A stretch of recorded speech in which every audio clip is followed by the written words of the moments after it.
Hey YouTube, what's up? I'm doing a review on Verizon Wireless 4G LTE, how fast the internet speeds are.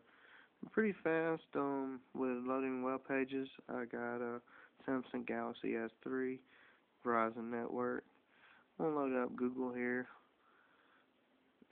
Takes roughly about 2 seconds. Not too bad, actually. Now I'm going to go to a different one for you. I'll go to Facebook. Go back to Facebook. Like I say, it takes about 3 seconds. Not too bad at all with loading page.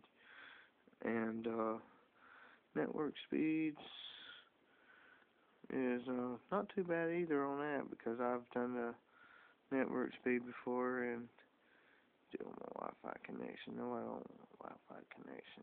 Doing 4G. Alright, so we're going to begin the test here. And like I say, I got 2 bars. I don't know if this crappy camera's going to come up or not. No, this is the reason why I don't have this phone no more.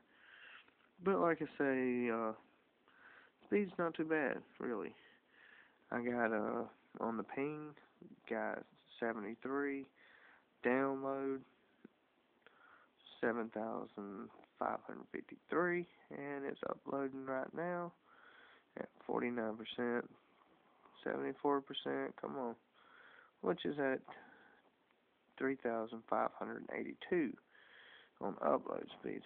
Not too bad for 2 bars of service on the 4G LTE, which I wish this crappy camera would zoom in, but it ain't going to zoom in because it's a 4 megapixel camera. But anyway, it's a pretty good service. I actually like it, and I've been everywhere with it.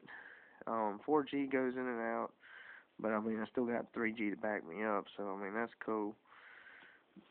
But I mean, I'll be going out in the sticks, though. You're talking about way out in the country. But I mean, this phone works pretty good in the city with 4G, and in the small cities it works good. Been real good service too. Like I say, I got this phone at Verizon. I'll do another review on it pretty soon. So keep in touch. Alright, peace.